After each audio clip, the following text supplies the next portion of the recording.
السلام علیکم ورحمۃ اللہ وبرکاتہ۔ الحمد للہ حمدا موافیا لنعمہ مکافیا لمزیدہ والصلاة والسلام علی سیدنا محمد وآلہ وصحبہ وجنودہ اما بعد۔ قال اللہ سبحانہ وتعالی من عمل صالحا من ذکر او انثى وهو مؤمن فلنحینہ حیاة طیبہ، صدق اللہ العظیم۔ محترم بزرگ دوستوں اور عزیزانی بھائیوں، دنیا کو اللہ تعالیٰ نے فنا کا جہان بنایا ہے، یہ مٹ جانے کا جہان ہے، فنا ہو جانے کا جہان ہے۔ اصل باقی رہنے والی زندگی وہ آخرت کی زندگی ہے۔ اللہ تعالیٰ نے مجھے اور آپ کو دنیا میں آخرت کی زندگی کی تیاری کے لیے بھیجا ہے۔ یہ دنیا کھیل کود کا جہان نہیں، ارمان پورا کرنے کا جہان نہیں۔ کرنا چاہیں تو پورے ہوتے بھی نہیں ہیں۔ کہنے والے نے کہا تھا کہ ہزاروں خواہشیں ایسی کہ ہر خواہش پہ دم نکلے، بہت نکلے میرے ارماں پھر بھی کم نکلے۔ تو دنیا میں خواہشات نہیں پوری ہوتی، اصل خواہشات کے پورا کرنے کا جہان اللہ تعالیٰ نے آخرت کو بنایا۔ دنیا تو ختم ہو جانے کا جہان ہے اور امتحان کا جہان ہے۔ قرآن پاک میں ارشاد فرمایا الذی خلق الموت والحیات لیبلوکم ایکم احسن عملا، اللہ نے تمہیں موت اور حیات کے نظام میں باندھا اور چلایا، اور اللہ دیکھنا چاہتے ہیں تم میں کون اچھا عمل کرتا ہے، تم میں کون بہتر عمل کرتا ہے۔ تو دنیا اصل آخرت کی تیاری کا جہان ہے۔ اللہ کے رسول حضرت محمد صلی اللہ علیہ وسلم نے ارشاد فرمایا الکیس من دان نفسہ وعامل لما بعد الموت، فرمایا کہ عقل مند تو وہ ہے جو اپنے نفس کو کنٹرول میں رکھے اور اپنے موت کے بعد کے لیے عمل کر لیں، اور واقعی یہی عقل مندی کا تقاضا ہے۔ انسان دنیا چاہے جتنی اپنے پاس میں جمع کر لیں، بہرحال جب موت آئے گی تو سارے اسباب دھرے رہ جائیں گے، سارے وسائل دھرے رہ جائیں گے۔ کہتے ہیں دنیا میں وفا نہیں ہے، اگر دنیا میں وفا ہوتی تو آج ہمارے جیب میں نہ ہوتی۔ بہت ساروں کو دھوکہ دے کے ہمارے جیب تک پہنچی ہے، اور ایک وقت آئے گا کہ ہمیں بھی دھوکہ دے کے کہیں اور چلی جائے گی۔ کہنے والے نے کہا تھا جا غور غریباں پہ نظر ڈال بعبرت، کھل جائے گی تجھ پر تیری دنیا کی حقیقت، عبرت کے لیے ڈھونڈ کسی شاہ کی تربت، اور پوچھ کہاں ہے وہ تیری شان حکومت، کل تک جو بھرا تھا وہ غرور آج کہاں ہے، بولے کا سر وہ تیرا تاج کہاں ہے۔ بادشاہوں کی کھوپڑیوں سے کوئی جا کر پوچھے کہ تمہارے خزانے کہاں چلے گئے، تمہارا فوج پھاٹا کہاں چلا گیا، تمہاری حکومتیں اور تمہارا عروج کہاں چلا گیا، سب کو زوال آیا، سب کچھ ختم ہو گیا۔ تو ساری دنیا ہاتھ آئی تو ایک دن ہاتھ سے نکل جائے گی، تو پھر دنیا میں رہ کر حاصل کیا کرنا ہے، دنیا میں رہ کر اصل بنانا کیا ہے۔ کوئی مالدار ہے تو اس کو غریب بننے کی ضرورت نہیں ہے، کوئی مالدار غریب ہے تو اس کو ضروری نہیں کہ وہ مالدار ہی ہو جائے۔ اصل یہ ہے کہ زندگی ویسی بنائے کہ زندگی اللہ کو پسند آ جائے، اور وہ چیزیں اپنے پاس میں اکٹھا کر لیں مرنے سے پہلے جو آخرت کی زندگی میں نجات کے سامان بن جائیں۔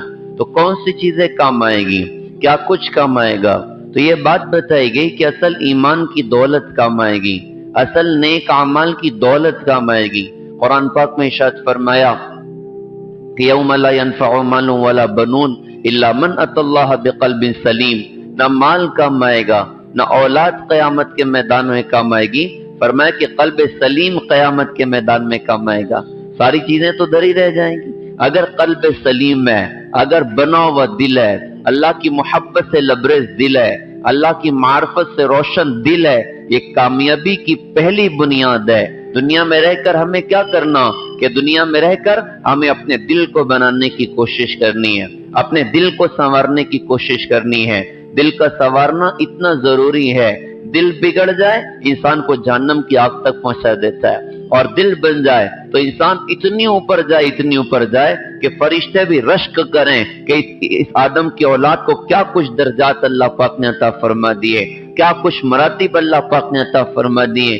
تو دل کا بنانا اصل دولت ہے۔ ہمارے مسلمان بادشاہوں میں ایک بادشاہ گزرے ہیں، محمود غزنوی ان کا اپنا نام تھا۔ دنیا اللہ پاک نے بندے کو عطا فرمائی، دنیا کے 2 نمبر کے فاتح بنے۔ والد سبکتگین نیک سپاہی تھے، اللہ نے بیٹے کو نوازا، بیٹا بہت بڑا آدمی بن گیا۔ ایک مرتبہ چاہا کہ ابا کو کوئی سرپرائز دینا چاہے، تو ابا کو بتائے بغیر بڑا شاندار محل تیار کیا۔ محل جب تیار ہوا تو اچانک ابا سے کہا کہ ابا جی آپ تشریف لائیے، میں نے کچھ تو بنایا، آپ دیکھیے۔ باپ دیکھنے کے لیے تشریف لائے۔ اللہ نے دل کی دنیا سے بھی بہت ان لوگوں کو نوازا تھا۔ دیکھنے کے بعد کوئی تعریف کا جملہ نہیں کہا۔ بیٹے کو بڑی تکلیف ہو رہی تھی، یار عجیب والد ہیں، کم سے کم ایک مرتبہ کہہ دیتے کہ بیٹا تو نے بڑا شاندار محل بنایا۔ باپ نے کچھ نہ کہا۔ محل سے باہر نکل رہے تھے، خنجر تھا کمر پہ لگا ہوا اور دیواروں پر نقش نگار بنے تھے۔ خنجر کو نکالا اور نقش نگار پر مارا۔ نقش نگار تھوڑے سے ٹوٹ گئے۔ اپنے بیٹے سے کہا کہ بیٹا محمود تو نے اس چیز کو محنت کا میدان بنا دیا جو خنجر کی ایک نوک برداشت نہیں کر سکتی۔ اللہ نے تجھے گارے مٹی پر محنت کرنے کے لیے نہیں پیدا کیا تھا، اللہ نے تجھے دل پر محنت کرنے کے لیے پیدا کیا تھا کہ تو اپنے دل پر محنت کرتا، تو اپنے دل کو سنوارنے کی کوشش کرتا۔ دل کا سنوارنا وہ مقصد عظیم ہے جس کی تکمیل کے لیے اللہ پاک نے ہر زمانے میں انبیاء علیہ السلام کو دنیا میں بھیجا، اور ہر نبی نے دنیا میں آ کر دنیا کے انسانوں کے دل کے سنوارنے کی محنت کی ہے، دل کے بنانے کی محنت کی ہے۔ اور کیوں نہ ہوتا، جناب رسول اللہ صلی اللہ علیہ وسلم کا فرمان ہے کہ انسان کے بدن میں گوشت کا لوتھڑا ہے، جب یہ صحیح ہوتا ہے تو بدن کے سارے عمل صحیح ہوتے ہیں، اور جب یہ بگڑتا ہے تو بدن کے سارے عمل بگڑتے ہیں۔ اور ارشاد فرمائے کہ الا وہی القلب، سن لو وہ انسان کا دل ہے، کہ دل بنتا ہے تو سب بنتا ہے، اور دل بگڑتا ہے تو سب بگڑتا ہے۔ پوری دنیا میں جتنی تباہیاں اگر بنیادی طور سے نظر کی جائے، ہر تباہی کے پیچھے جو بنیادی وجہ ملے گی وہ دل کا بگڑنا ملے گا۔ دل اللہ نے اپنی محبت کے لیے عطا فرمایا، اپنی معرفت کے لیے عطا فرمایا، اپنے تعلق کے لیے عطا فرمایا، لیکن دل میں تو مال کی محبت آ گئی، زمینوں کی محبت آ گئی، جائیداد کی محبت آ گئی، دنیا کی محبت آ گئی۔ اب یہ دل بگڑا، مال کی محبت، اسباب کی محبت۔ تو ہم نے دنیا میں دیکھا، اخبارات کی سرخیوں میں یہ بات دیکھنے کو ملتی ہے کہ مال کی چاہت میں بھائی نے بھائی کا گلا کاٹ دیا، بیٹے نے باپ کا گلا کاٹ دیا، اور بھائی بھائی کی جان کا دشمن بن گیا۔ آج آدمی چوری کیوں کرتا ہے؟ آج آدمی ناپ تول میں کمی کیوں کرتا ہے؟ آج آدمی سود پہ سودے کیوں کرتا ہے؟ آج جھوٹ پہ سودے کیوں چل رہے ہیں؟ آج فراڈ کیوں ہو رہا ہے؟ آج بہنوں کے حقوق کیوں ضائع کیے جا رہے ہیں؟ اور زنا اور فحاشی اور عیاشیوں کی طرف قدم کیوں بڑھ رہے ہیں؟ اور شراب کیوں عام ہوتی جا رہی؟ نشہ کیوں عام ہوتا جا رہا ہے؟ اور اوروں کا خون بہانا کیوں عام ہو رہا ہے؟ ان ساروں کے پیچھے بنیادی وجہ کہ دل بگڑ گیا، اللہ کا تعلق نہیں ہے، اللہ کی پہچان نہیں ہے۔ آدمی چوری کر رہا ہے، چوری کرنے والا کہتا ہے صاحب مجھے کوئی نہیں دیکھتا، حالانکہ اس کو اللہ دیکھ رہا ہے۔ زنا کرنے والا کہتا ہے مجھے کوئی نہیں دیکھ رہا، حالانکہ اس سے اللہ دیکھ رہا ہے۔ موبائل میں ننگی فلمیں دیکھنے والا سوچتا ہے مجھے کوئی نہیں دیکھ رہا، حالانکہ اس سے اللہ دیکھتا ہے۔ اللہ کی نگاہ وہ نگاہ ہے کہ کائنات کا ایک ذرہ بھی اللہ کی نظر سے چھپا ہوا نہیں ہے۔ لا تواری منہ سماء سماء، ایک آسمان دوسرے آسمان کو اللہ سے نہیں چھپا سکتا۔ ولا ارضن ارضا، ایک زمین دوسری زمین کو اللہ سے نہیں چھپا سکتی۔ ولا جبل ما فی وعرہ، پہاڑ اپنے پتھیلے جگر میں چھپی ہوئی چیز کو اللہ کی نظروں سے نہیں چھپا سکتے۔ ولا بحر ما فی قعرہ، سمندر اپنی تہہ کے خزانوں کو اللہ کی نظروں سے نہیں چھپا سکتے۔ تو کیا چوری کرنے والا چھپ جائے گا؟ ناپ تول میں کمی کرنے والا چھپ جائے گا؟ زنا کرنے والا چھپ جائے گا؟ ماں باپ کو گھروں میں گالیاں دینے والا چھپ جائے گا؟ یہ چھپ نہیں سکتا، اللہ کی نظر اس پر ہے۔ تو آدمی کہتا ہے مجھے کوئی نہیں دیکھ رہا، بہنوں کا حق مارنے والا کہتا ہے کتنی طاقت ہے جان نکال کے دکھا دو، اوروں کی زمینیں دبانے والا کہتا ہے کتنی طاقت ہے جان نکال کے دکھا دو۔ اصل اس کا یقین نہیں بنا، اللہ ہے جس کے کوٹ قیامت کے میدان میں لگنی ہے، اور جس کے انصاف کا ترازو وہ قیامت کے میدان میں لگنا ہے، اور اللہ اپنے قدرت سے انصاف کر کے دکھائے گا، اور سارا کا سارا اللہ پاک نکال کے دکھائے گا۔ آج پوری دنیا میں جو کچھ بگاڑ، بنیادی وجہ دل کا بگڑنا، اور اسی بگاڑ کے ٹھیک کرنے کے لیے انبیاء علیہ السلام دنیا میں آتے ہیں۔ لا الہ الا اللہ آدم صفی اللہ، لا الہ الا اللہ نوح نجی اللہ، لا الہ الا اللہ ابراہیم خلیل اللہ، لا الہ الا اللہ اسماعیل ذبیح اللہ، لا الہ الا اللہ یوسف صدیق اللہ، لا الہ الا اللہ داؤد خلیفۃ اللہ، لا الہ الا اللہ سلیمان صاحب المملکت، لا الہ الا اللہ موسیٰ کلیم اللہ، لا الہ الا اللہ عیسیٰ روح اللہ، اور لا الہ الا اللہ محمد الرسول اللہ صلی اللہ علیہ وسلم۔ ہر نبی کی بنیادی دعوت لا الہ الا اللہ، سب کو دل سے نکالو، ایک اللہ کی محبت کو دل میں جگہ دے دو، ایک اللہ کی عظمت کو دل میں جگہ دے دو، ایک اللہ کے تعلق کو دل میں جگہ دے دو، اللہ کی معرفت اندر اتر جائے، اللہ کا تعلق اندر اتر جائے تو پھر زندگی کے انداز بدلتے ہیں۔ تو پہلی بنیادی بات کہ دنیا میں رہ کر اپنے دل کو سنوارنے کی محنت کرنا، اسی کے سنوارنے کے لیے ہمارے بزرگوں نے، اللہ والوں نے ہم کو سکھایا کہ تبلیغ کی محنتوں میں چل کر گھر گھر جاؤ، در در جاؤ، دروازوں کی کنڈیاں کھٹکھٹاؤ، اوروں کی داڑیوں میں ہاتھ لگاؤ اور بات کرو ان سے۔ کائے کی بات کرو گے؟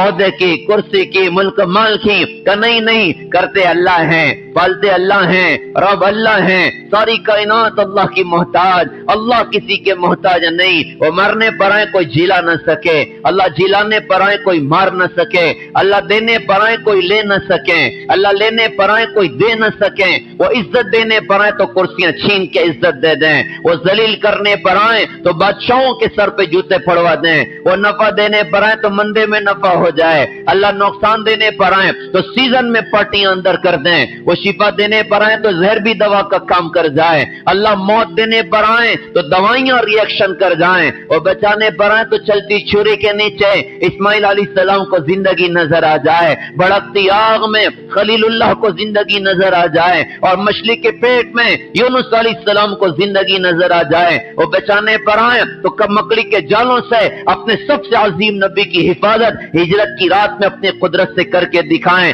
قدرت اور طاقت والے اللہ، پہلا بنیادی سبق کہ اللہ سے اپنے تعلق کو ٹھیک کر لیں، اللہ سے اپنے معاملے کو ٹھیک کر لیں، اور دوسرا بنیادی سبق اللہ کو راضی کرنا، اللہ کو خوش کرنا۔ کیسے اللہ خوش ہو، کیسے اللہ راضی ہو؟ تو ساری دنیا کے انسانوں کو یہ دعوت ہے، کچھ بنو نہ بنو عاشق رسول بن جاؤ، کچھ بنو نہ بنو غلام رسول بن جاؤ، کچھ بنو نہ بنو غلام مصطفیٰ بن جاؤ۔ آخرت میں اللہ کسی سے نہیں پوچھیں گے بتاؤ تم خان تھے یا پٹھان تھے، تم امیر تھے یا غریب تھے، تم شیخ تھے یا سید تھے، تم انصاری تھے یا منصوری تھے۔ اللہ ہر ایک سے پوچھے گا ارے بتاؤ تم محمدی تھے کہ نہیں تھے، بتاؤ تم میرے نبی کے غلام تھے کہ نہیں تھے۔ نبی کی غلامی دنیا کی بھی عزت کا راستہ اور آخرت کی بھی عزت کا راستہ، اللہ دنیا اور آخرت میں نوازے گا جناب محمد الرسول اللہ صلی اللہ علیہ وسلم کی اتباع کی برکت سے۔ اب دعویٰ تو ہر بندہ کرتا ہے صاحب میں بھی تو عاشق رسول، میں بھی تو غلام رسول، تو ظاہر سی بات ہے ہر دعوے کی دلیل ہوا کرتی ہے، جس کو جس سے تعلق ہوتا ہے اس کے ہر ادا سے اس کو محبت ہوا کرتی ہے، اس کے ہر لائف اسٹائل سے اس کو محبت ہوا کرتی ہے۔ تو یہ سوال پیدا ہوتا ہے یہ کون سا عشق رسول ہے کہ آنکھ غلط دیکھ رہی ہے، یہ کون سا عشق رسول ہے کہ زبان جھوٹ پہ چل گئی، گالی پر چل گئی، لعن طعن پر چل گئی، غیبت پر چل گئی، یہ کون سا عشق رسول ہے کہ کان میں ہیڈ فون ٹھونس کر آج ایمان والا گانے سنیں، موسیقی سنیں یا غیبت سنیں۔ یہ کون سا عشق رسول ہے کہ ہاں ظلم میں استعمال ہو رہے ہیں، یہ کون سا عشق رسول ہے کہ قدم اللہ کی نافرمانی کے اڈوں کی طرف چل رہے ہیں، یہ کون سا عشق رسول ہے کہ گھروں میں ماں باپ کو اولاد گالیاں دے رہی ہے، یہ کون سا عشق رسول ہے کہ بہنیں اپنے حصے کو ترس رہی ہیں، اپنے حقوق کے لیے ترس رہی ہیں، یہ کون سا عشق رسول ہے کہ مسلمان کے خون کا پیاسا بن رہا ہے، مسلمان کی جان کا دشمن بن رہا ہے۔ یہ کون سا عشق رسول ہے کہ ناچنے والوں کو ہیرو بنا دیا گیا، گانے والوں کو ہیرو بنا دیا گیا۔ یہ عشق رسول نہیں ہے، عشق رسول کا دھوکہ ہے۔ عشق رسول تو زندگی کا انداز بدلتا ہے۔ نبی کا عاشق نماز نہیں چھوڑتا، نبی کا عاشق روزہ نہیں چھوڑتا، نبی کا عاشق زکات نہیں دباتا، نبی کا عاشق سود نہیں کھاتا، نبی کا عاشق جھوٹ نہیں بولتا، نبی کا عاشق غیبت نہیں کرتا، نبی کا عاشق ماں باپ کو گالیاں نہیں دیتا، نبی کا عاشق بہنوں کا حق نہیں دباتا، نبی کا عاشق اللہ کے کلام سے روگردانی نہیں کرتا، وہ قرآن کو وقت دیتا ہے، وہ اللہ کی یاد کے ساتھ وقت گزارتا ہے، وہ نیکیوں سے اپنی زندگی کو مزین کرتا ہے، اوروں کو خون کا پیاسا نہیں بنتا، اوروں کے خون کا جان کا دشمن نہیں بنتا۔ وہ تو اخلاق والا ہوتا ہے، وہ تو نرمی والا ہوتا ہے، اس کا دن اطاعت اللہ اس کے رسول کی اطاعت سے مزین ہوتا ہے۔ پیارے بھائیوں، یہ اصل خوبصورت زندگی ہے جس پر اللہ دنیا میں بھی نوازے گا اور آخرت میں بھی نوازے گا۔ لہذا یہ جمعہ کے بیانات یہ واہ کے لیے نہیں ہے کہ صاحب بہت اچھا بیان ہو گیا، یہ جمعہ کے بیانات یہ زندگی کی تبدیلی کے لیے ہیں۔ کوئی بیان تو زندگی کا انقلابی بن جائے، کوئی جمعہ تو اللہ سے صلح کا جمعہ بن جائے، حضور کی ذات اقدس سے صلح کا جمعہ بن جائے کہ آج سے میں اللہ اس کے رسول کا ہو گیا، اب جیوں گا اللہ اس کے رسول کی مرضی پر، اب مروں گا انشاءاللہ اللہ اس کے رسول کی مرضی پر۔ تو سارے بھائی نیت کر انشاءاللہ، میں بھی نیت کرتا ہوں آج کے جمعہ کو انشاءاللہ اپنی زندگی کا انقلابی جمعہ بناؤں گا۔ اللہ تعالیٰ سے دل سے دعا ہے اللہ تعالیٰ ہم سب کو سمجھ عطا فرمائیں، عمل کی اللہ تعالیٰ ہم سب کو توفیق عطا فرمائیں۔ وآخر دعوانا الحمدللہ رب العالمین۔